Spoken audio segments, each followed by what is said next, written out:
York and in California. We know him as an amazing Dharma practitioner, someone who seems to be always happy. I mean, you want to hear what this guy has to say just because he is such a delightful person to be around. I want to be like Brian Reed. And so I really want to hear about how he views his life, his work, his creativity. He has very possibly the best laugh in the entire Mahasukha community. And also a very creative individual. So I'm really happy to ask Brian to come out and give his talk. There's that laugh.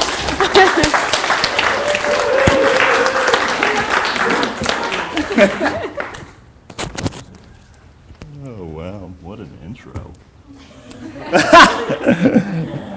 Oh, yes. Time for the destruction to begin.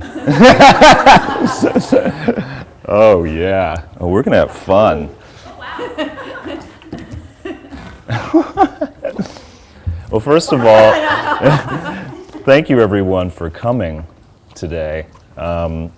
This is so much of a big step for us, I think, in terms of as Westerners to actually, who have any belief in what Lama Marut has been talking about last night. By the way, just by a show of hands, how many people were here last night? Wow. Fantastic. All right. That's great, because then I'm going to expect all of you to perfectly understand emptiness as he taught it last night. But as he mentioned, we really, one of the links between the arts and our spirituality seems to be something that's just been going on ever since someone threw some blood up on a cave wall and started to think, what is that a representation of?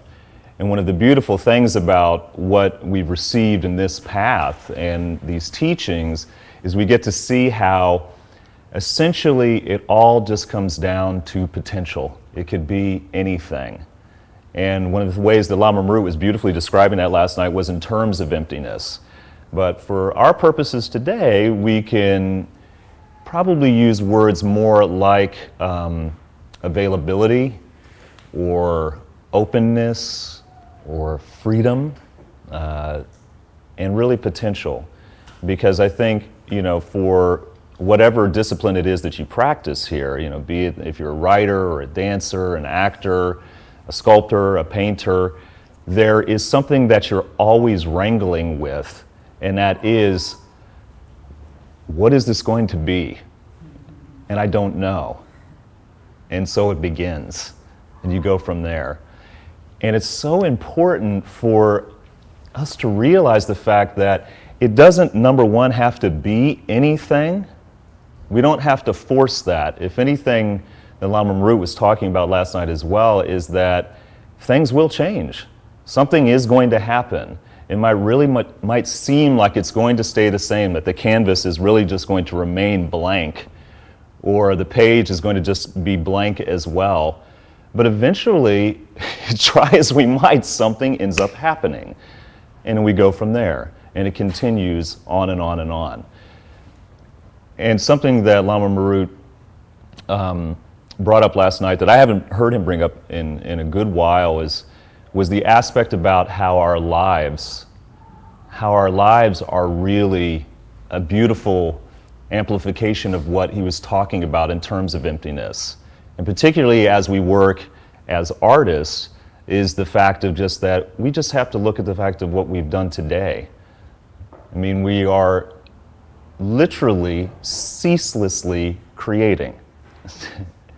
When you have just that understanding that if everything is coming from you, is coming from your mind, then you're doing art all day and all night, even when you're sleeping, because everything is a creation.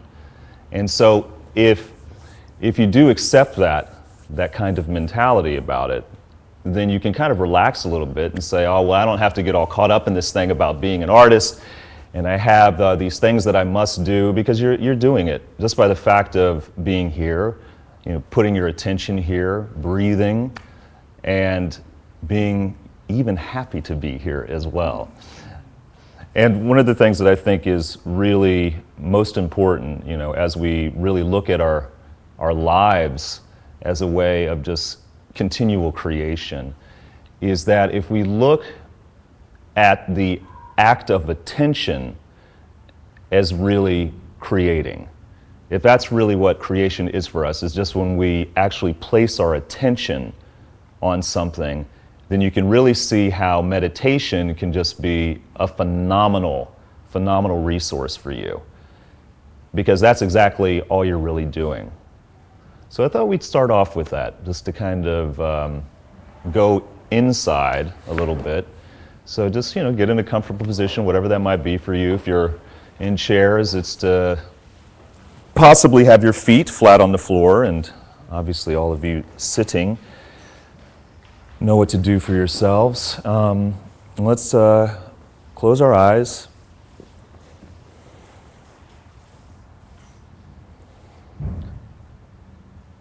And just breathe. It's actually one of the most refined forms of creation that we all do so beautifully well, is just to breathe. So we're just going to take a moment now and focus on that.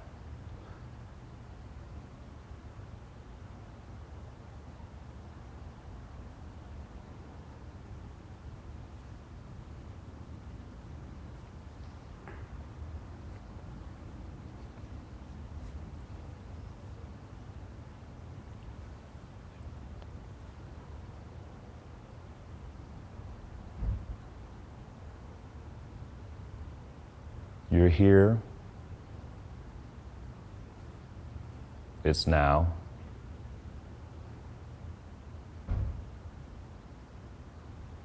And everything's okay.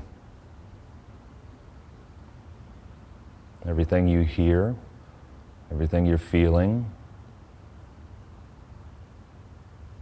is fine.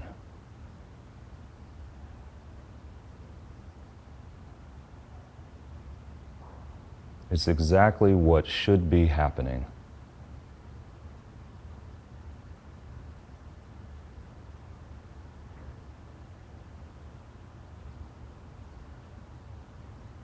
Stay with your breath.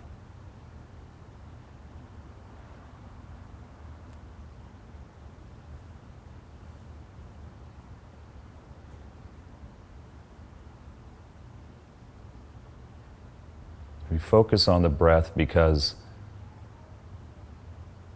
it dissolves that small division we have between what's happening outside of our body and inside.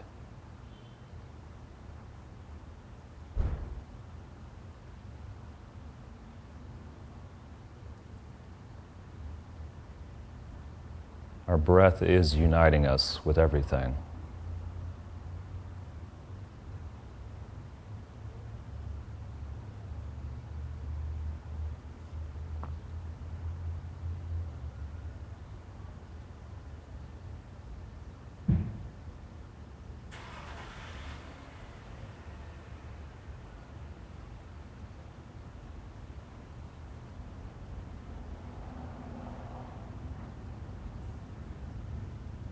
Just stay with it.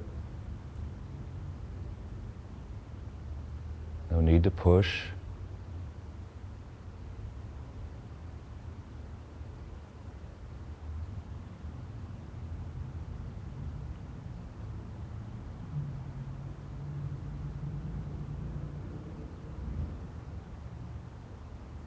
Everything you sense right now is how you're framing the world for you.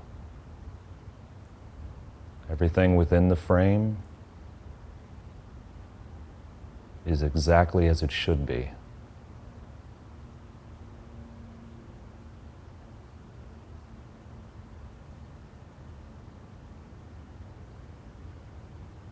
And it's good.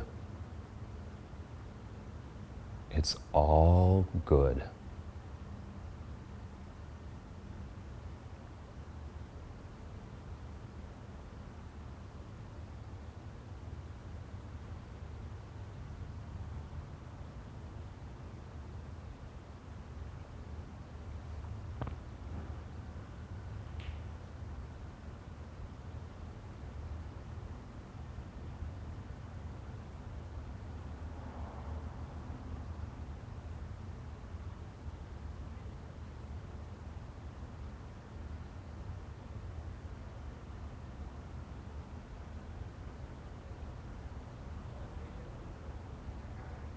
Now slowly start to bring your focus back to your eyes and your body. And you can open them.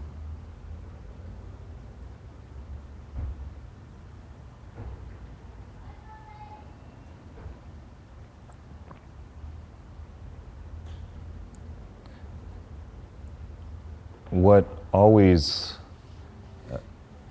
amazes me about that process is the fact of things have shifted. It's just as simple as closing your eyes and just focusing on your breath for a moment. And that's something that when you are having any difficulty or struggle in your process, and it doesn't have to even be labeled as art, you can do that. You can do that anywhere, anytime. And certainly I know, from my experience and with my wife as well, when we're in a rehearsal studio and there are a tremendous amount of chaos going on in the room, dancers and actors freaking out and not knowing what to do, and they're all coming at you and so forth, and just to have this moment of like, let's sit down and just close our eyes for a moment. And that is the power that we have, that all of us have. And what's great about that is the fact of that then you empower everyone else in the room with that, so they realize that, oh, okay, I don't necessarily need to come for you, to you for the answers. I actually do have that power within myself. And there are many great artists that I'm going to refer to today. And one of them is John Cage. He is a phenomenal practitioner, and he's been able to articulate what his process was in a way in which you could just see how it is really just life that we're living, and that is the art. He says that theater takes place all the time, whenever one is, or wherever one is, and art simply facilitates persuading one that this is the case. I began to understand that a sober and quiet mind is one in which the ego does not obstruct the fluency of the things that come in through the senses and up through our dreams. Our business in living is to become fluid with the life we are living, and art can help this. And that probably, I think for most of us, whatever it is that we do and whatever medium or discipline that is exactly what we need to remind ourselves is how is this being of service? I see for me, it's the fact that I'm sitting here and I'm writing, or, I'm working in a studio and dancing, or I'm actually just sitting in the park looking at some kids playing, and how all of this is this beautiful creation that we're constantly doing in our lives. Now, of course, we came here today with something maybe like this in mind for some of us. Thank you, Jason.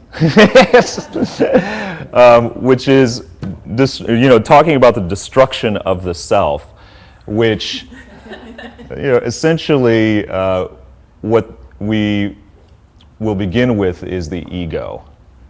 And this is not all about, us coming in here and, me sitting here and being like, all right, it's now time to bash your egos into oblivion, and that's the problem.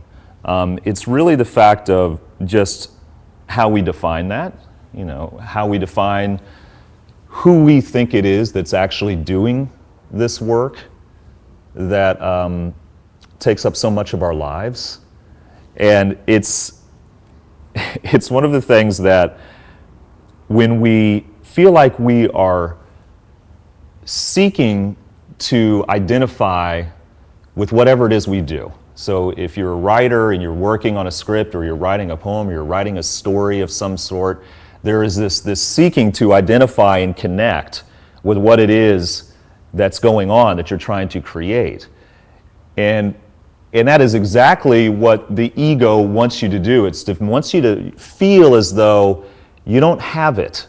You need to be seeking for something because you really don't have it.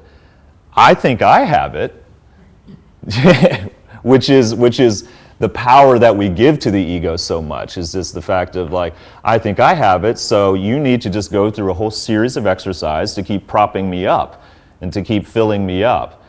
Because the ego is so powerful that it can make currency out of anything.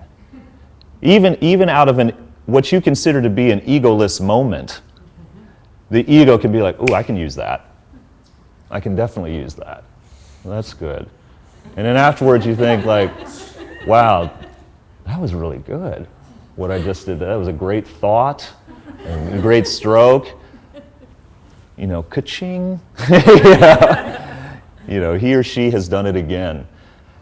So maybe if we actually, you know, in those moments where we are working and the ego is just on fire, you know, is just alive, and then we can have this moment where if we stop and actually just say, you know what, I'm just going to be with this, whatever this is. So if it is, you know, you're acting, you're writing, you're a singer or something, it's being with the song, it's being with the script, it's being with the canvas, it's being with the story, and not trying to seek anything in it. Just be with it and follow it.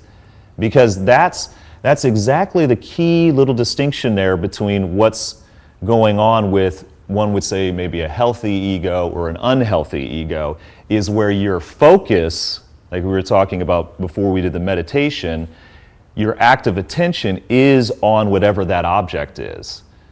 And certainly, you know, any actors in the room certainly know about the fact of that we're constantly trained in whatever various disciplines that are about, that you're always trying to place your focus on the other person. And even if it's a one-person show, then it's like, well, who else is in the room with you? Maybe this other 200 people that are sitting out there in the seats.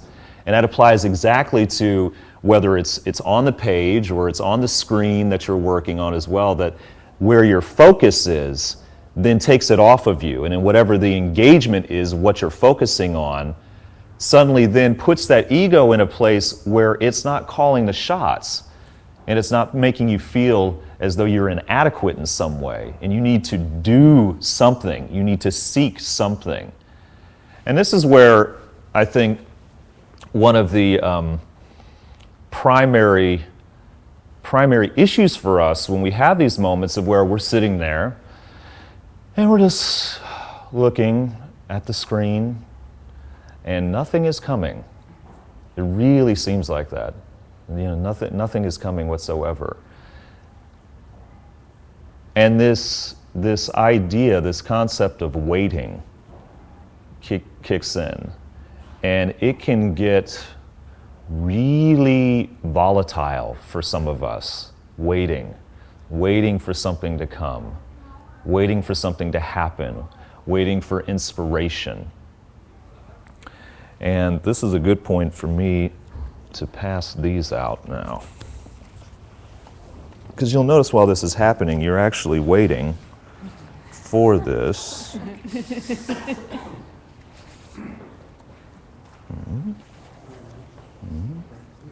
Yeah. Oh, I'll give some over here.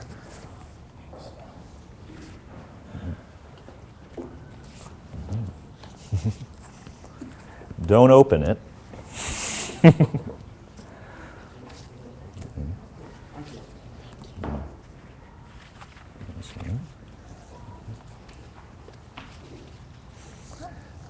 don't know how many people are here, so we might have to share if we don't have enough.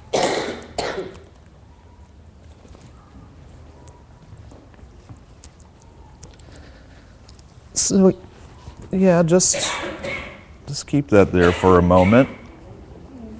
Are we short? Yeah?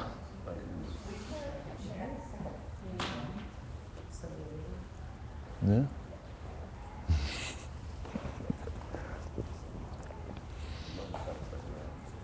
All right. All right. You have some over there? Yeah? Okay. Okay. Cool. So yeah, hold on to that. Yeah, absolutely. So yeah, hold on to that. And it's kind of interesting, right? Like, just like, I just remember when I was a kid, and something like, the teacher was going to start, like, handing out something in class, and you didn't know what it was. It was something she, like, Xeroxed, and you didn't know if it was a pop quiz or, like, what is she handing out? Is it homework? Is it actually going to be something good? And that kind of anticipation is really good. So if you have any of that, keep stoking that, because there is something good in there. And more importantly, there's what's in there is what Lama Marut was talking about, which is emptiness, basically, is in that envelope. There is something, there is a tremendous potential in there. And that's what's so fun. That's what's so fun about emptiness, is the fact of that it could be anything. It can be anything whatsoever, because it's completely available. And it's really important for us when we're talking about this today to address what we call the three spheres of emptiness, or the three elements of it, which is the fact of there is me handing out that envelope to you, and in you receiving it, and then there was just that whole action that happened between us. And what's wonderful is that you were thinking whatever you've thought of me, from whenever you saw me before this moment, and then there's me coming up to you and giving you this, and you don't know what's going to happen. I mean, I could have walked up and slapped you with the envelope, or I could have dropped it, or I could have said, no, maybe not. I'm going to give it to this person. I mean, there's so many options, right? And that's the point of it, is that I could do anything. I could do anything. So you see me as the object, and it's realizing that fact that I could do anything, and the envelope, there could be anything in there, and the fact is that then you don't even know what you're going to do with this. Like, what is he going to ask me to do with this thing? And that, it's like just keeping that in mind, the fact that what we would say is the subject, the object, and the action, the exchange between the three, is just full of potential. It's completely open as to what can happen. So why don't we open up the envelopes?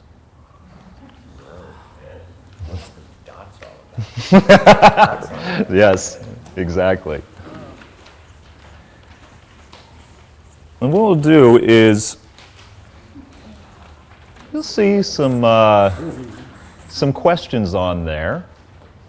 And just take a few moments, if anybody needs a pen or something to write on, or a pencil,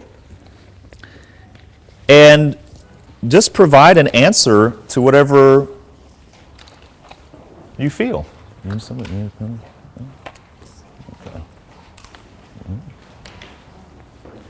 And if anyone needs anything to write on as well, I'll pass these around. Let's pass those around.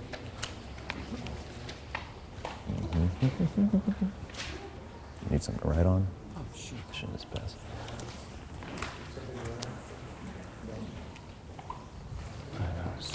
Something on hit me with that place.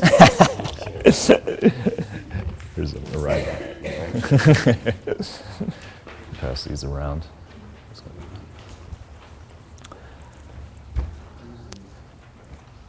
And there are no wrong or right answers.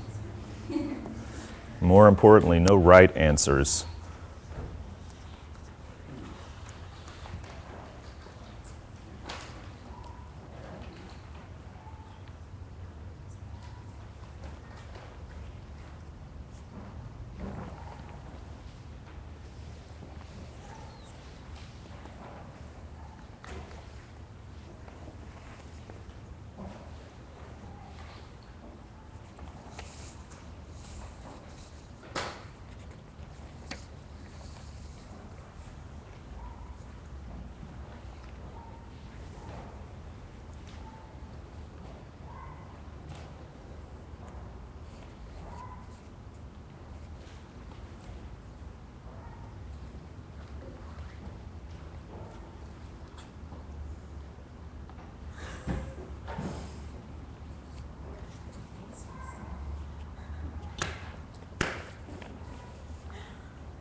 There's no logic.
All right, I don't want to stop your flow, but if you're in the middle of something, try to bring it to a place you can stop.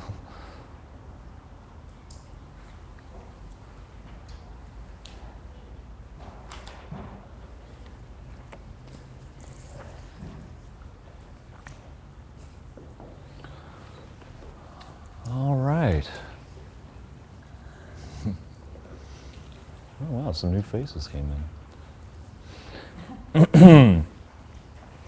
So, and the floor is completely open on here, so any Anyone want to share what they think about is or can emptiness be imagination?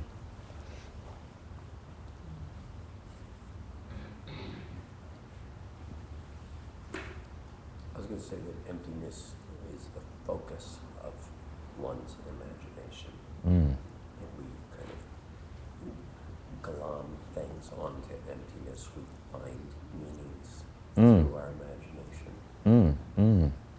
That's great, saying that we actually glom something onto it, because in a way what you could be saying as well is that the emptiness is providing the object, and you're using, sounds like to me, you're almost using your imagination as karma, like you're using it as the interpretation of whatever it is that you're projecting on, which is essential. We haven't gotten into that really so much yet, talking about how karma plays here in the process, but that really opens it up to that. That's great.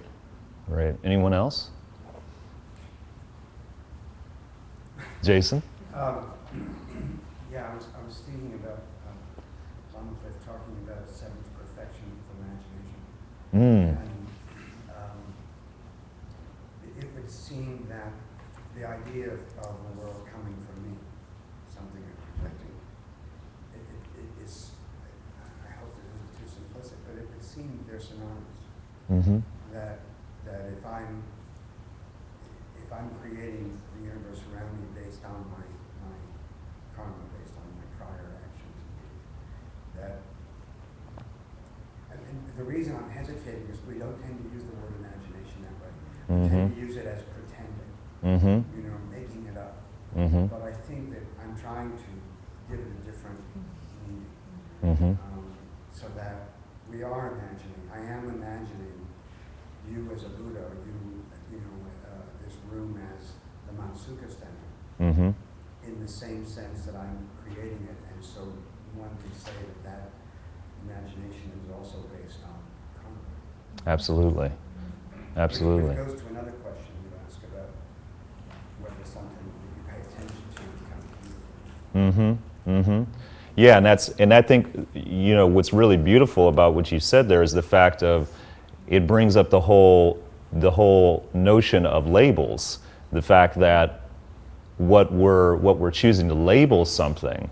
For instance, if we're taking the word imagination and what we typically think of that as is something that can actually, if it is, like you were saying, pretending or making something up, in a very simplistic way, you absolutely can say that's exactly what we're doing right now. This is everything that's happening is something that our mind is making up on one hand. But to your point as well, is that when you have any kind of mindfulness about the fact of, well, where is that coming from? Well, what is causing that? And as you were saying, it's basically where my mind has been before. It's the actions, what I've done before, what I've thought before, what I've said before. Then you can see very quickly then how that would so inform what you do as an artist. So when people talk about their influences, if it's a particular artist or it's particular music or whatever it might be, you can actually see then that you are then being influenced by everything. Every single thing that you do becomes influence for what you do. So in that way, it really becomes obviously quite meaningful then for what you do have in front of your eyes, what you are thinking, what you are doing to other people, and what you are saying to them. Because, we could probably, I would think of someone like David Lynch, like, wow, what has he seen? What has he done in his life and said to others? Because I'm amazed by his work, what he shows. And it's something of just showing like, wow, where has his mind been? To see what he's expressing. Just the same of someone like, Kandinsky, in a painting or something like that, where it's just taking it to the place now of that if we're going to label it, the imagination, is just showing that is the potential of the emptiness that he was seeing on the canvas, the realizing the emptiness of himself, and also of what he was doing. You know, the fact of just taking this brush, which could do anything. You know, he could use it to brush his hair. He could use it to just, you know, go around and clean up his desk and really, you know, mind him, get all the dust off of it. Or he could end up putting this paint on a canvas that literally millions of people will go and see in the course of however many years. You know, once again, it's that potential, and every single person has that in here and out of here, but we don't know where they are because we're just here. That's that's a whole nother discussion. So yes, the second question, for those of you who do identify yourself with a particular artistic process, do you find that, you know, are you finding or giving shape in your process? And depending on which of those, it'd be great to hear your response. Anyone? Well, I found that I kind of do both. Mm-hmm. It's interesting because at the beginning of, I was a singer. I am a singer. You are. And at the beginning, it was like when I was young, it was all finding. It was just open my mouth and whatever came out. But then once it became a practice and it became something that I did, it was a doing. It was doing the scales. It was starting the process and doing what my teacher told me and like really working something like molding, right? And then at some point, you know, you have to do the art. So then eventually it was get on stage and just open your mouth, you know? And it was like, because I did the doing, because I did the work, and I had that foundation, it was like, I could open my mouth and what came out was fine. You know? Yeah. Like, it was like riding the gas pedals, right? Mm-hmm. One and then the other. So it's interesting to get this question and think about that. It's like, oh, well, for me, it's not, you have to use both. Yeah, yeah, I would agree with that. Very much so. It's and sometimes you don't even know, you don't know which is going to come first. You know, is it something where something which is so, which seems to be so natural for anyone. I mean, truthfully, anybody can sing. Now, whether you think it sounds pleasant or unpleasant is depends on the karma of who's listening. But the truth is, we all can do that. So we can't open our mouths up and like have this sound come out that sounds different than when our speaking voice. So there, it's sort of you would think that you're right. You have the shape. There is the shape of whatever a song could be or singing could be. But then something else starts to happen, which, you know, could be that you start to find something like, oh, what does B flat sound like? Because I have no idea what that sounds like. Or it could be completely reversed, you know, and that's the beauty of it. It ends up being, you end up seeing how one supports the other, which is exactly how karma and emptiness are always working. You know, one cannot do its thing without the other. It's that interplay that's actually making everything possible. Clara, you were going to say something. Oh, I was just going to say, like, with emptiness theory, I mean, we get to that idea of even when we think we're creating something in the present moment, or when we've switched over from following our process to sort of, you know, shoehorning ourselves into our process, or, you know, things aren't going well, so I'm just going to make myself do the scales, you know. But that's all created by past causes as well. Mm-hmm. So I don't know. To me, that seems like we are playing with both of those, but we're sort of playing with both of those as an illusion of control, an illusion of following our process, because there is something that's driving it. In the past, whether we're going to be successful in hitting that note today or not is not determined by, you know, directly like how many scales we just did a minute ago. So I don't know. Yeah, that's a good point. There, it keeps coming up again. It sounds like illusion. What's the illusion that we're playing with? And that's what's so, in some ways, the challenge of when you do work with a physical substance of some sort. So if you are a painter or a sculptor or something of that nature, then it really, this works. You're able to work this thing, this object here. But then when you do, particularly when you get into the realm of, say, acting, you suddenly start getting in this realm of metaphysical, because there's this whole thing called emotions going on.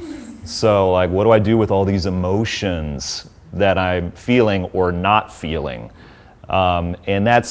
And the thing is that what you're saying is they both can function as in an illusory way in both instances.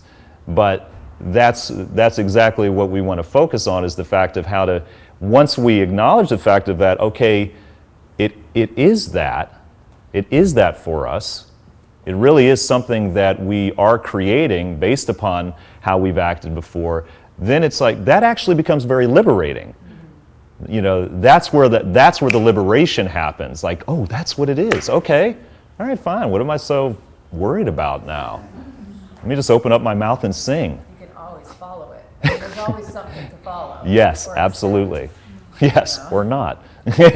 But we do want to accept. So I love this personally. So, if you lived to 200, which could very well be possible for someone in here, I don't know. Would you be working any differently now, in any way? Sarah? No, you wouldn't? Why do you say that?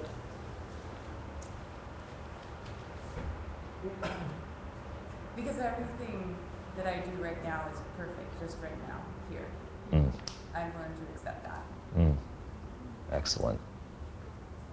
Let's all be like Sarah. I live to be 200. Right. Who cares? One way or the other, it's not about I would be much lazier. Part of the question that you and I were sharing with Monroe about the principles of death meditation, that time of death is not certain. Really, if you think about that, when you wake up in the morning, you don't have time to waste. Because you don't know when. You do know that the end is coming, you don't know when. So if you're up to something creatively or with your practice, you recognize that time is like so precious. Yeah. And if I knew I had 200 years, it's maybe around year 180. That would enough time. So. Absolutely. Well, I think that's probably true for a lot of us. Is that, and of course, it's based on our concept of time as we have it right now. And it is true that this question was greatly inspired by I don't know if know of her, is Laurie Anderson, and she I see her as an enlightened being. You just want to be in the room with her, because you really don't know what she's going to do. And you have those people you feel that with, and she's a very an amazing practitioner of this path, and she was talking about just that, really about time. That's for her as an artist what seems to be the central issue in whatever she does. So it's really just, she I think at one point even says it into the point of just like, whatever it is, whether it's a song or it's a painting that she's made, she's like, all you're really just seeing is just what my thoughts were at the time. It's just an interpretation of time for me. And I found that to be something very liberating, because it's often exactly what you're saying that I'm feeling at that time, which is, all right, man, I need to get something going here. I don't have 200 years to work on this. And it's actually just what Sarah was saying, which is actually being okay with the fact of like, all right, Because what that does, what you're actually doing in those moments where you are feeling a pressure that you do want to produce and you want to come with it, and especially when there are people that are asking for it, you know, whoever that might be, a producer, a casting director, a director, a choreographer, a publisher, they're like, where are the pages? Is you take that moment of just, okay, even though I know I have faith in the fact that I will produce something, and I have no idea what the quality of that production will be, but it's you're going to plant the seed in your mind of like, during that process, I'm okay with the fact that I don't have it right now. Because the only way, or the only potential of that seed is going to be something that is very similar to it, which is that it'll be another moment in the future or whatever that it's like, okay, it's all right. Something's going to come. I don't know what's going to come, but something's going to come.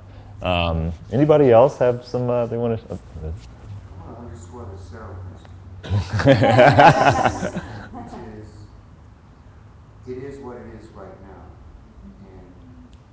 And I'm closer to 200 than most people in this room. Maybe not all of them. So if the answer is, would I work differently, then, if that's not my answer now is I am working the way I want to be. And half of that is I've accepted that what I am doing is who I am. And the other half is that I may do that. I became what the answer to that question was. Mm-hmm. So if we are okay with it, then it is. And when the answer is different, if you live, would you work differently? If the answer is yes, then be what that yes would be. I think the question that we drift from is what is the answer, what would differently be for us? At this moment, I found what that is for me, and I'm joyful about it. That could change tomorrow. That's what it is now.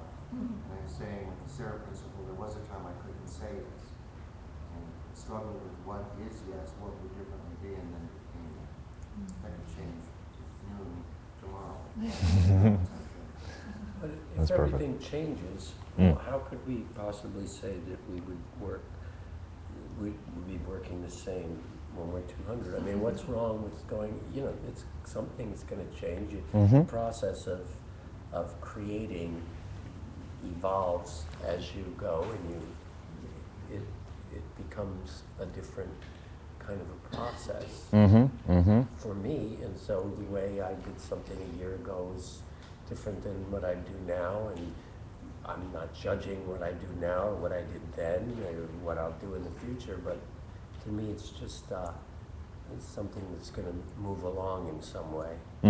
Well, that's wonderful that you have that mindset about that, because I think that gets at a central challenge for all of us in whatever discipline it is that we work with, which is the fact of we come up against those moments of where I've had this problem before, or I don't even remember how I did this last time, and that becomes a moment of affliction. I've seen that happen so many times. Going into another production or something like that, and you'll be sitting there, and the director will be like, "What the hell?" I don't even remember how did we do this last time. I did a Shakespeare play a year ago, and it all seems like I've never done this before. And instead of that becoming this moment of like, okay, so now it's like you're placing yourself in this place of stasis, is doing what you're saying, which is the fact if you actually have that kind of attitude where you're like, it is different every time. How could it not be? And man, it'd be so boring if it wasn't. I mean, aside from that, is the process like, do I want to go in? It's like, do I want to go to the page? Do I want to go to the screen and just feel like I'm doing the exact same thing every single time? And so I think it's so great that you do have that attitude, and that I think is the most healthy to nurture that, is the fact I know it's going to be different, and thank goodness it's going to be different, because otherwise, what's the point? What's the point? I mean, we've talked about this, with Lama Marut, the fact of, with enlightened beings, so they know everything. So are they just totally bored? They know everything. Yeah, at all time, all times and so forth. And yeah, exactly. And it's so wonderful because you can actually, maybe a form of enlightenment is then that sense of that, oh, I can always be surprised. I can, so you're always having that sensibility of like, no, I don't know what's going to happen. And then you smile instead of like, oh, oh man, I don't know what's going to happen. Versus, and like that it goes from that place. Thank you for pointing that out. I just think that also leads into the next one of waiting.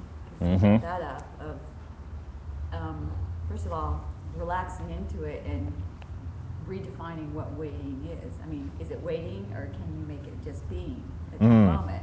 Because you can't push that process anyway, especially going back to karma and emptiness. You've created the moment you've created, and you can push against it or you can relax into it. So, Right. I just remember once somebody gave me this card many years ago, and it just was so simple, but it said it's so much easier to be than trying to be. And it just summed up everything for me. It hit me like boom. So Yeah. you can sit there and wait and stress and look at your page, or wait for that inspiration to come, or you can just sort of say, oh, look at this minute and be very present, and you don't know what you're going to find in that moment. Because again, you're not trying to create what you created before, or you Right. get out of your head. It has to look like this until I, write something that I think my ego thinks is absolutely astounding. That it's not happening now. I'm waiting for it to happen. Oh, that's excellent. I'm glad you brought that up because it really is. And certainly we can talk more about this. The fact of the waiting, which for some of us maybe we do have a negative connotation of that, like that we've actually kind of loaded that word in a way that it's like I really don't want to wait for anything or anyone, for that matter, and it would be a very, very good thing for us to be able to start loading that differently. That, well, why don't I maybe look more deeper into what waiting could be? I mean, you absolutely could define meditation as waiting. I mean, you could just be like, yeah, I'm going to sit down and wait. And what's terrific is that can be it can be a wonderful thing to meditate specifically on, but the fact of that then you actually are doing yourself this great service of saying that maybe that this has been the process all the while. Lama Marud has brought up this fact of what's called the development model and the discovery model of enlightenment. And it's this sense of that if it's a development model, is that you're working so hard on becoming enlightened and being a good person, and you're doing good things, and you're saying good things, and all of this, and you're planting so many good seeds, and you just have this abundant crop of goodness in relation to the thousands of acres of terrible things you did all along. And then in one moment, then you're enlightened. And it is wonderful to when you actually take that and sit with it on the cushion for a moment and say, well, I'm just going to wait and see what happens and have a good intention about it. Because that's really, it does not matter so much what the medium is that you're working with, because that's why you can apply this in every situation. You can apply it to if you're problems in a relationship with someone you have or something like that, is the fact that you're sitting there and you're like, my intention is good. I want to produce something good out of this. And that is what's so beautiful. That's what makes everything a work of art in that sense. You brought your attention to it, and you actually have the best motivation that you could have given the situation that's ahead of you. Well, it just also, of course, reminds me of Lama Marud always saying you get up every day and you roll your karmic dice and you Yes. say, what's going to happen today? Do I have, the karma for such and such to work in this certain way today or not. Mm-hmm. And, again, I think it's taking that expectancy out Mm. because you don't know what it's going to look like. We never know what it's going to look like. Yeah. As long as we, are disappointed because our karmic dice said that it's not going to look a certain way today, or Mm-hmm. I'm not fully enlightened this minute. Oh, I sat in a meditation, I got up, and I'm not enlightened yet. It's Mm-hmm. that's creating our own suffering, and that's going to be the continuation of the process. And Absolutely. We just sort of make everything okay, and like take that light play attitude. Yes. Let's throw the dice and see what's going to happen today. Wow, And hope it's going to be good. Yeah, and Yeah. make it good. In fact, Mhm. like reframe everything as good. Mm-hmm. However it comes out. Mm. Instead of it's good only if it looks this way, or only if, I've completed my 100 pages today. Otherwise, oh, I'm miserable. It's an affliction. Yes. I'm suffering. Yes. Absolutely. Absolutely. I was going to say, I feel like actually the opposite about meditation. Mm. Like meditation is the only time when I'm not waiting, Mm. actually.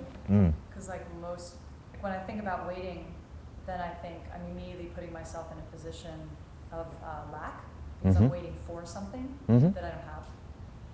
And when I'm in meditation, or if it's going well in meditation, then I'm actually present in what I have. So there's no waiting. Mm. Yeah. Absolutely. And this is what I love about these things we call words. Yeah. Is that, that's absolutely perfect. I mean, that is an absolutely perfect way to meditate. And just as well as someone who, is taking waiting, and the waiting becomes an active process for them.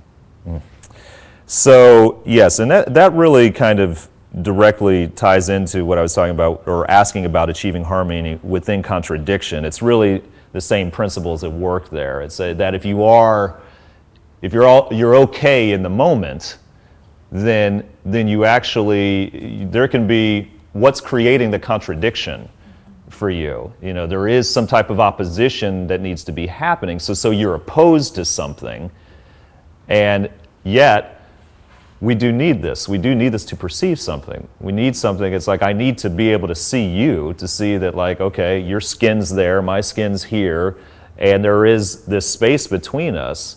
But there's a big difference with that, with having a problem with it. The fact of, and that's where all the same principles here about being patient in the process of what could be waiting for inspiration or not, can be a state of mind that can get harmony in it at the same time. Contradiction doesn't have to self-existently be a problem.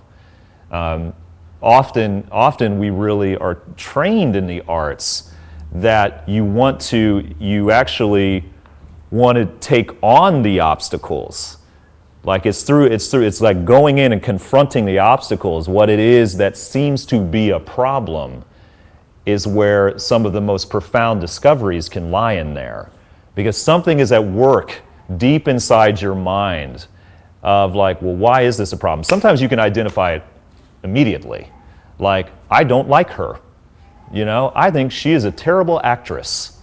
She is so self-involved. She has no idea what the hell else anybody else is doing on stage. And I really just do not care for her. And as opposed to actually using that, what seems to be like, wow, she seems to be so self-involved. What can I do with that? Am I going to actually? I always like to bring up this story. I was at Steppenwolf in Chicago, and John Malkovich was there at the time, and he was working on a play, and we were all working on plays, so tons of rehearsals going on. And I was sitting in rehearsal one day, and someone had a table, like a side table. It wasn't craft services table. It wasn't, theater. It's not built out like that. You're lucky if you got some, cookies, some carrot sticks, and coffee. But be that as it may, it was right in the middle of a scene. And this actress was giving it her all. She was putting it all out there. And Malkovich at one point just, he was sitting in a chair, and he kind of got up. just kind of wandered off to the side and just started, like, I think he was eating hummus. And, you know, she is just crying and, you know, all this stuff. And, you know, and he kind of brings the bowl of hummus and he sits back down at the table and he's just like, you know, and, you know, looking at her. And then, at one point he offers her the hummus. And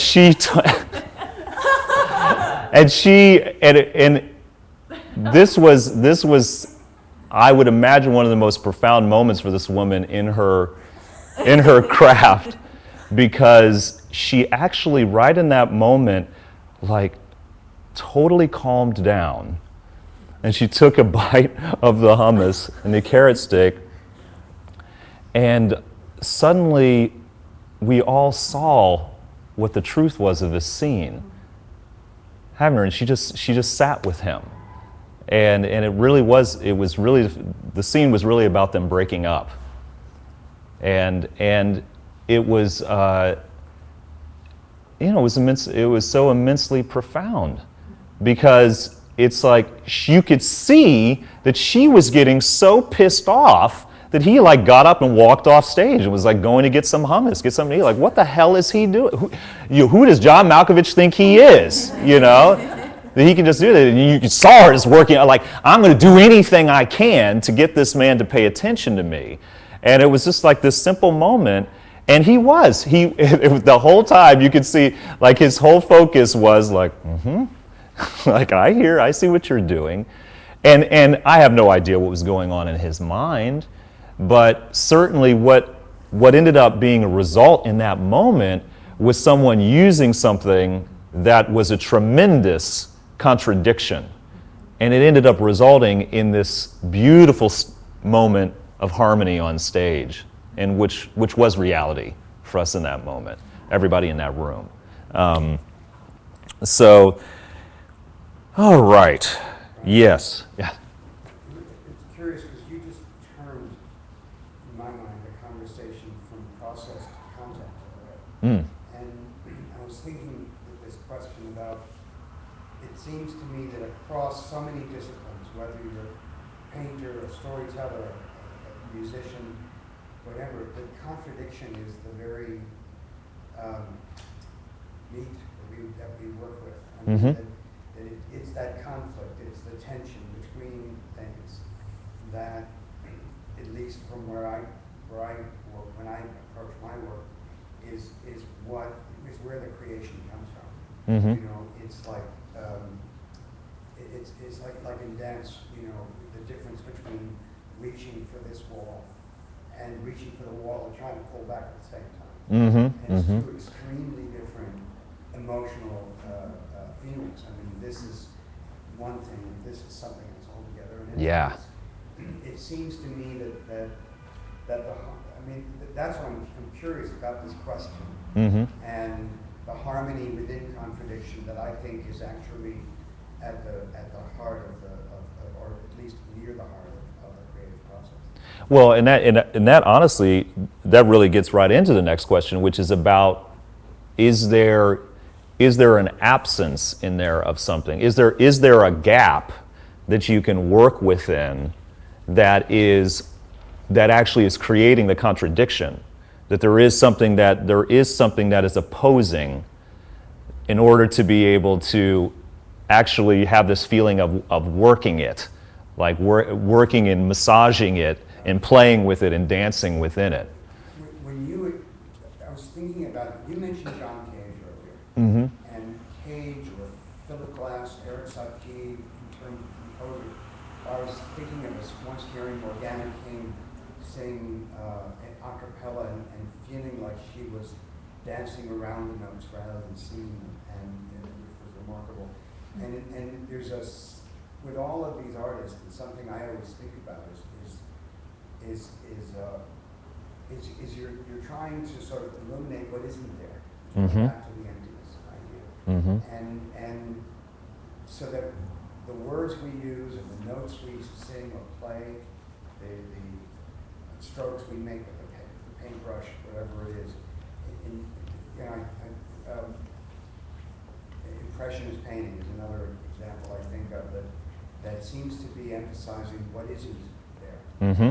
And which allows us, I think, to step into it that much more deeply. Mm-hmm. Absolutely. So, that in this, which is also the harmony of contradiction, Mm-hmm. and also the absence of things. So they all seem to be coming from that same place of emptiness. Yeah, which is that availability. Yeah. I mean, as you mentioned with Cage, some of you might be familiar with. Do people know of 433? His work, 433. Yeah, which is where he had a pianist come out and sit down at the piano and just sit there for 4 minutes and 33 seconds. And unfortunately, I never got to experience that personally, but this is right at the heart of this question, is the fact of there is, of course, all of the sound that's going on in the room, but it almost becomes this matter of, can we actually quiet our minds enough to make enough space for something to happen within that? That seems to be like and that's what that was one of the tremendous things about that being such a gift, was that I'm going to actually give you even all the props.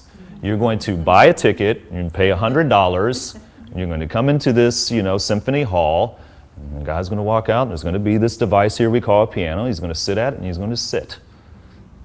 And aside from that just being just the most balls out move, to do that as an artist, is the fact of, is the people who got up and walked out, and the people that were like, were enraged, at this, and then the people that were just like in tears because of they were having wow, this is the most profound artistic experience I've ever had. This is the most beautiful music I've ever heard in my life, which is actually which was actually what Cage's point has always been the whole line. It's life.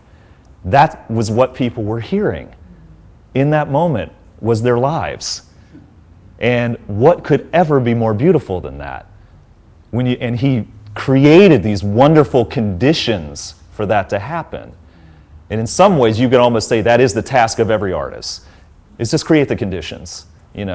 Put this up here and just sit it there. And let people take it from there, because that's absolutely what happens. Yeah, I was just going to say, kind of jumping forward to once we've created something. I was having a conversation with a woman last night. We both write for this literary website, and this woman's mother also writes for the site, but prior to that, her first sort of artistic medium had been painting. Mm-hmm. And my friend was talking about how when her mother was a painter and she would create these paintings, she would she would just hold on to them, clutch onto them, and couldn't really do anything with them other than just not let them out of her grasp. But by writing for this website where you produce something, it's out in the world and it's there, and other people write and your thing is just out there. But by the process of just creating and just putting it out in the world, this my friend was talking about her mom, that's transferred over to her painting, and now she's going to have an exhibit of her art, and she's just able to more freely put it out in the world. And I guess I've gotten hung up on this in the past where, you create something and you're like, this is the best thing I've ever created, or whatever, and it's sometimes hard to move on. Yeah. Sometimes, but Yeah. you kind of just have to let it go, and it's something you said before, this is where I am now. It's just, these are my thoughts at the time, and the next thing I create will be my thoughts at that time, but you just have to let it go. Absolutely, and it is. It's really stripping a bit of that quality, because I think that's something that can happen for us, is the fact of that judgment can really creep in on that when we consider the quality of something, and that really is And that now we're getting into a dangerous space with ourselves, especially. You know, if we're sitting in front of something and it's like you said, like, oh, damn, that's good. Like, that really, I mean, yeah, I got it there. You know, and it's not, and of course, it's not as well acknowledging the fact of that when you struggle with something or when something's good as well, but you're absolutely right. It's that attachment that happens in that moment, which is the fact of, that's great, acknowledge that and feel good about that. And you do, and you're planting something really, really good in your mind at that moment. Just as well when something was a struggle, and, you know, just like that woman from Malkovich who was like, you know, about to kill herself on stage. And then whatever transpired there was the fact that hopefully after that whole experience was to be like, that was perfect. Like what you were saying. That was perfect what happened. And in that sense, everything is, because that's exactly what should have happened. It's the only thing that could have happened. You know, and that's really the understanding that can just immediately eliminate the quality, is the fact of like, well, it's not up to me to say that this is good or bad. It was the experience, and I had it, and it was full, and I'm alive, and if anything, maybe it is that you hope to keep creating again, you know, just and not being concerned so much with that. Just to look at the last one, because it's right in here with what we're talking about, Cage. Can silence or invisibility exert influence? Yeah. Anyone have any feelings about that? I'll jump in. Oh, please. Use it as a way of asking something else. That's very skillful.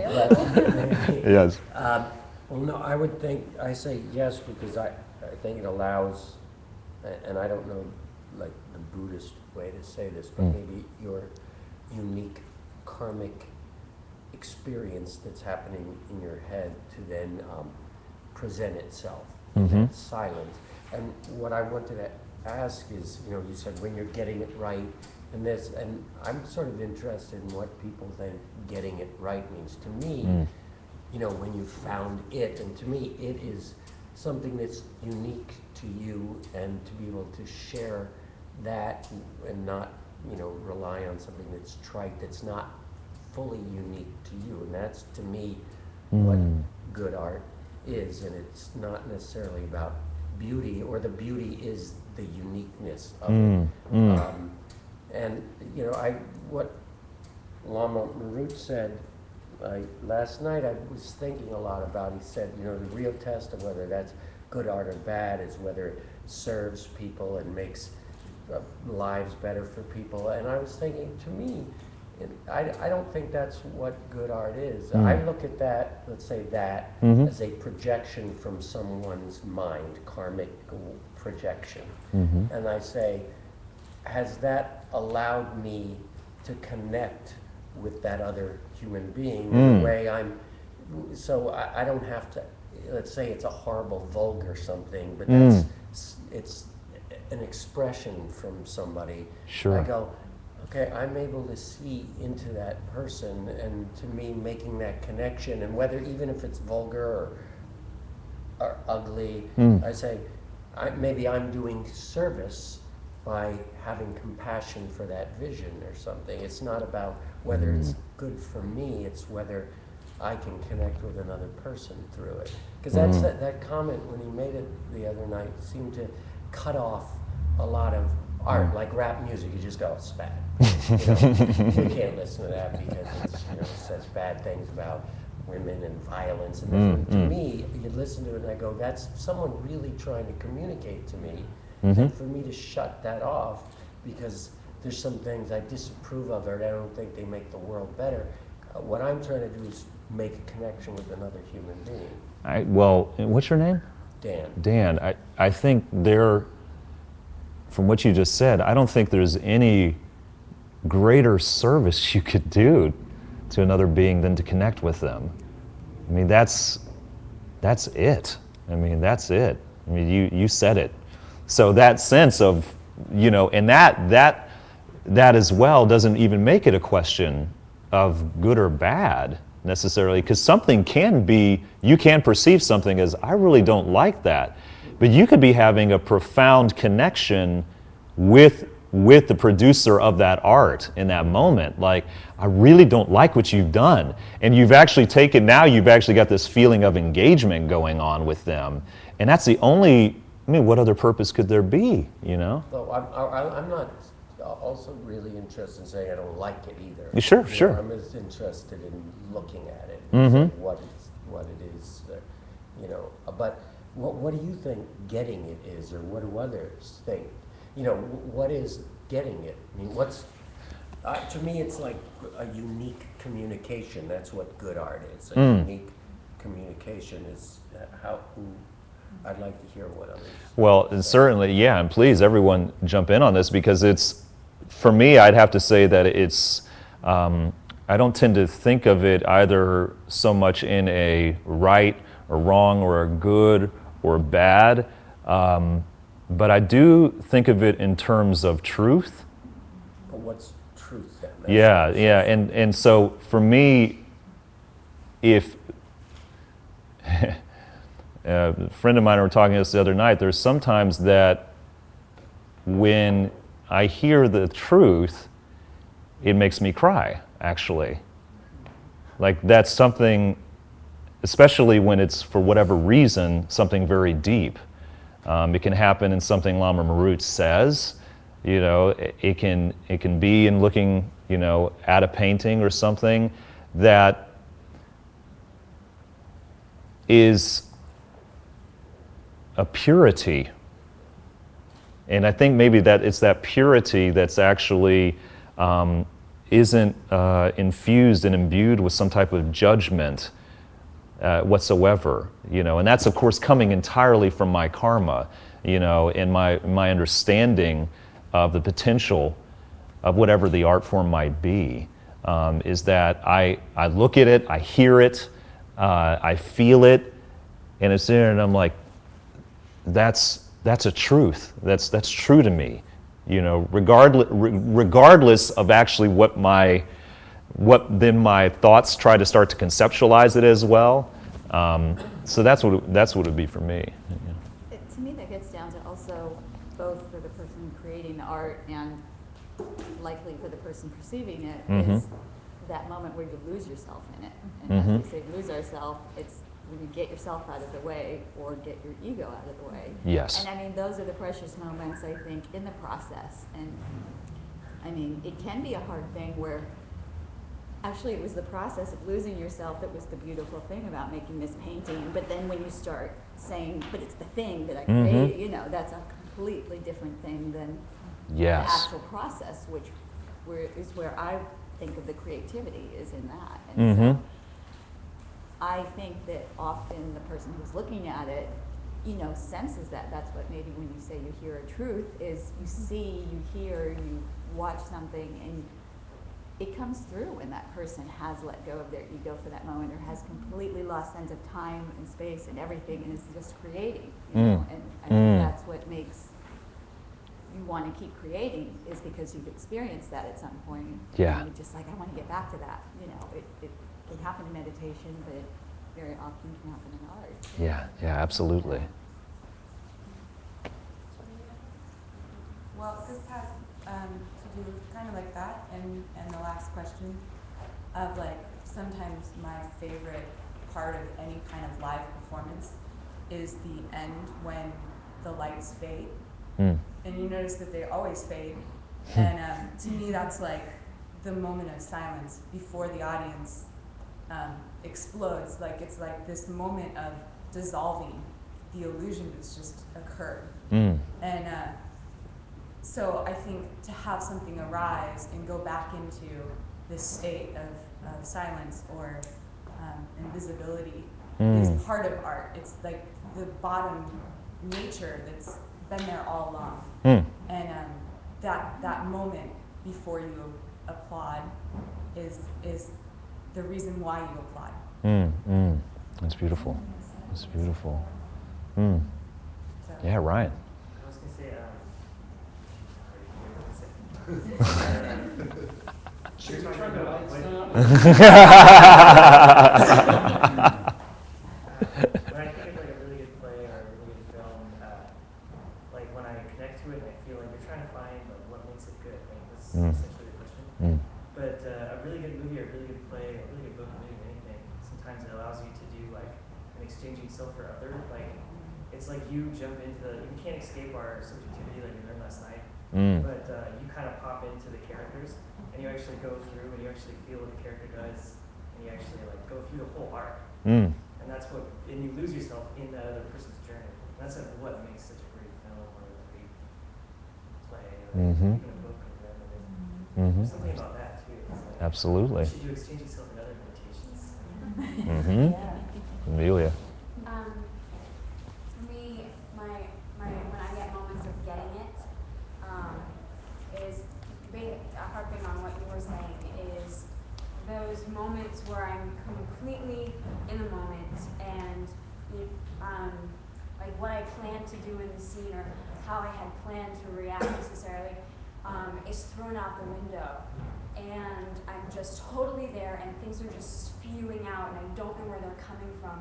And it's like this huge journey. We're like, whoa, where am I gonna go now? And it's when I try and control it and be like, this is how I want this scene to go, or this is how I want to hit this particular line or this particular note, that it never quite gets there. But it's when I finally let go and I'm able to just fully be present with the other person and like relax into that and just let myself go and just be fully there with them, that I always feel like I'm in it because I have no idea what's going to happen. And that's always the best part, is when you're like, something spews out that you had no idea was even there. Excellent.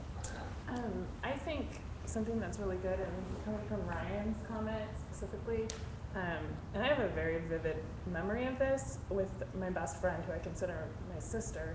I've known the longest in my life outside of my family. And one day, I think we were in high school. I hope I can remember the time period right. You know, you're pretty like this stuff I certainly wasn't thinking about in high school, like at this level at all. You know, like I'm worried about like, you know, can I borrow the car for Friday night? Right. And so, and I remember distinctly, and she's a beautiful dancer. Her name is Heather, and we were sitting outside, and there were steps that went down, and she says, "Sit there, I'm gonna dance for you."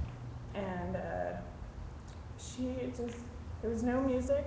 She was in the garden, and she moved, and it was so beautiful, and it brought, still thinking of it, like moves me in my heart. And so, for me, what made that moment so good was that there was like an absence. There was what we think of like she's there and I'm here completely dissolved. Like it was like the complete interconnection of there was no space, even though like physically she was there and I was here sitting. She was like there was nothing in between us, and it was complete connection, and that's what made that moment good. And it was so easy for her to come straight to my heart with, you know, and completely dissolve any lock or any protection away, you know. And so it was just this moment of exquisite perfectness without any anything that we put in shields of self or you're there and I'm here. It was just complete perfect connection. And that's what made, like that for me, when I see something or I see a painting or I hear a truth, that's exactly what that moment feels like for me, is like there's nothing separating. Wonderful. Wow. Well, I mean, everybody just did this. I mean, everyone just completely removed the self. And that really, that is, that seems to be just it, right? That's what everyone seems to be echoing, is that when we're not there, and we are completely there. It is both. It is both. And I mean, if anything, that is what the tremendous gift of art is. It gives both the creator of it, you know, this experience. It gives both the observer of it, that experience, that potential as well, of just, I have come here tonight to completely not be here. You know, that's the whole reason why I paid to come here tonight. You know, and it's exactly. I mean, it goes round and round. You know, I know. You know, certainly in the theater, people are always talking about, oh God, is there going to be enough? Are people going to keep going to the theater? Is there so many are struggling and trying to put on a play, trying to put on a show, and so forth. But somehow, ever since the Greeks, there seem to be these people that keep showing up that want to see something in person. And that probably is one of the greatest paradoxes of it, is the fact of that we want to go experience something live in order to realize that we are alive. And so what's going on during the rest of the time? So that's, I think it's one of the reasons why the government still does give a smidgen of money to the arts, is because there are some people in there who still do have the karma to be like, yeah, it must be doing something for us. It must be doing something for us that we've kept it around a couple thousand years, because there are congressmen and women who are seeing movies. They're sitting in the movie theater, they're reading a book, they're going to seeing a big musical production, and there are very, very good reasons for that, and thank goodness for that. For all of us in this room and for everyone, the fact that there is still this feeling within us to do that, to go somewhere, to actually completely forget about ourselves, and for that to be the most blissful experience we could have. And that is it. That's why we should keep going, we should keep doing whatever it is, don't worry about it, and just accept it for what it is. It's also a sense of surprise. It's like you say, and the rest of our lives, we sort of always think we know how it's going to go, what's going to happen. And when you go to a live performance, or you go to a museum, or you see anything, I mean, you don't know what's going to happen. Yeah. And it's just like anything can happen. Any emotion can come up, any transition can happen in you. You have no idea. Yeah. Whereas just your day-to-day life, I'm going to go to the office and I'm going to sit in my cubicle, and you kind of think every moment, even if you don't. But you almost give yourself permission. Yes, right. To be surprised. Yes. To be amazed. Or Yeah. to have some kind of experience that isn't maybe your everyday experience. Yeah, and let's make that just an open permission for us from now on. Like, let's give ourselves from now on for all eternity to go ahead and be surprised, and that'd be a good thing. Like we don't have to ask for it anymore. During the Ashtavagga Gita teachings at the classics of yoga, Lama Maru kept highlighting the difference of wonderment and curiosity. So curiosity would be like saying, well, that's very interesting what they did with green Tara. I wonder if that's based on that modular system that they use in those Tibetan paintings. And, where the intellectual mind sees something and then says, well, I want to pick it apart, I want to analyze it. Sometimes that can be very useful, but he talks about a more enlightened state than that, coming with childlike wonderment and just being like, wow. And you're still not coming in either situation with saying, oh, I know all about that, I don't even need to look at it. Both of them, you're experiencing it, but one of them is happening on one level and the other is just this like surprise, like, wow, and in these situations, aho, Right. like. Yes, that's nice. Yeah, absolutely. I just thought it was a really good motivation for all of us in what we do in our different disciplines. But as an actor, you could say I always act in theater, film, or television, so that the audience can have an experience of their own lack of self-hatred. Yeah. That's a great motivation. Absolutely. Yeah. I mean, let's try to lack as much as possible. And that really would be a good mantra. What can I lack today? Instead of the slackers. That's right. That's right. Well, let's bake this in with little dedication meditation.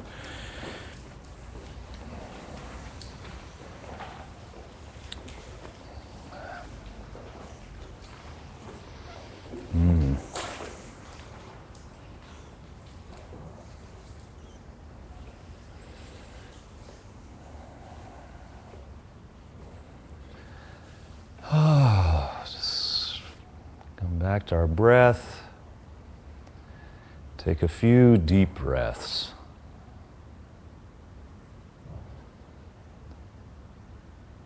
In through your nose and out.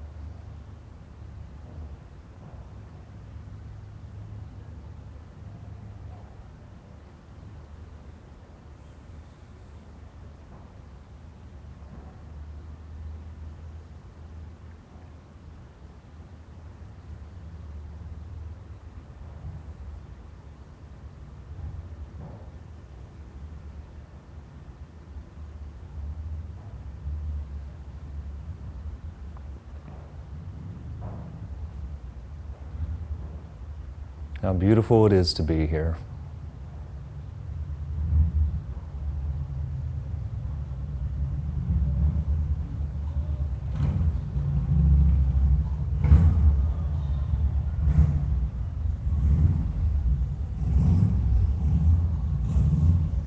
How good is that sound right now?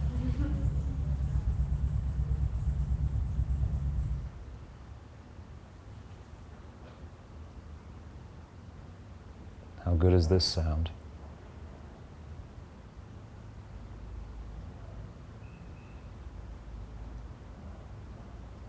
They're equally as good.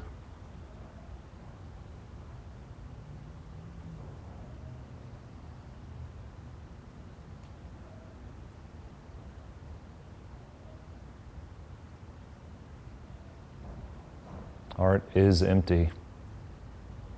It is powerfully and gracefully empty. Because no matter how we try to frame it,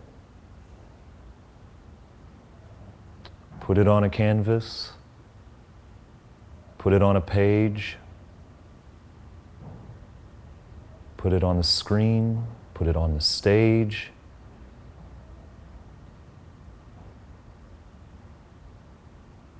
art can break right out of that frame.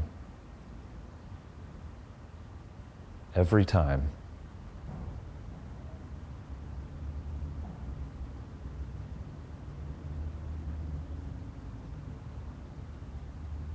It cannot be contained.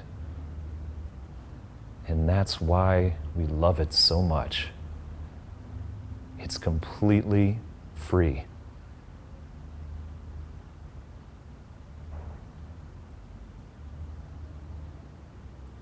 Think about favorite movie, favorite book,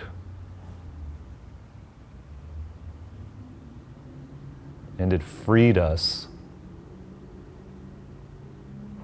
for a period of time from ourselves.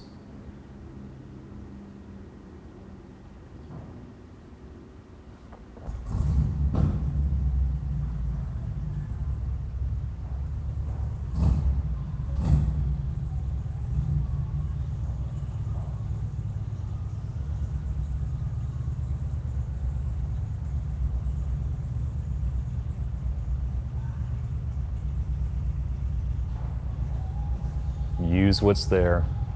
Use that song, use that sound.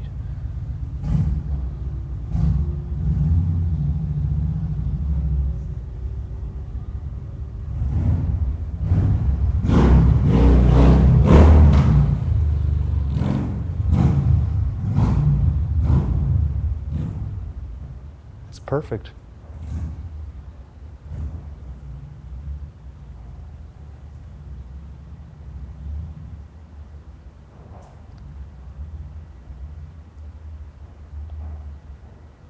Whatever it is that you do that you call art,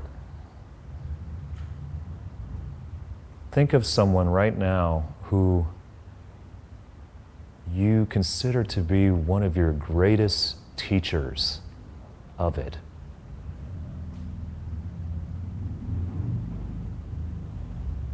Could be a mother, father, could have been a professor, could have been a collaborator, could be someone who you've watched from afar, who inspires you so much in your expression. See them sitting right in front of you.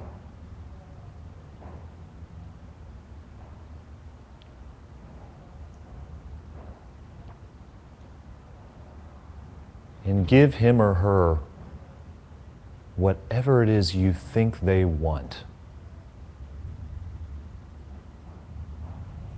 If you're unsure, give them love.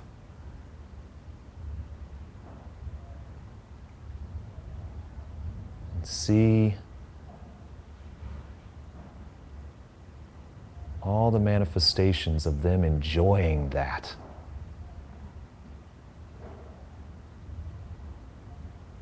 As you give it to them.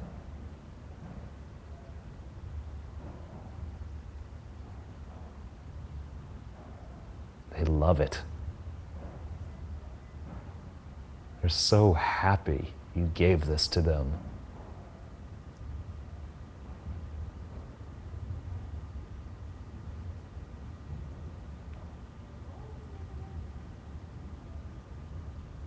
Now bring them into your heart.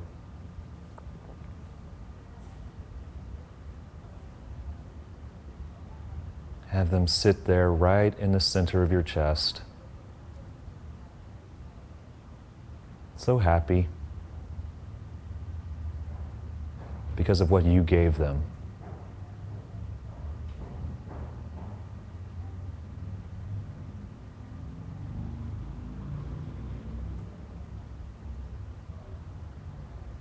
And there they will sit the rest of your day.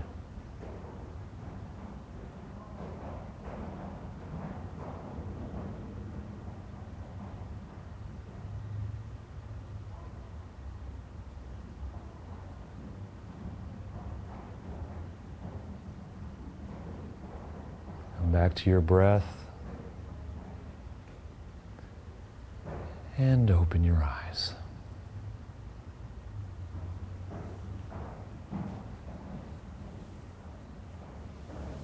Thank you so much. Thank you so much, Brian.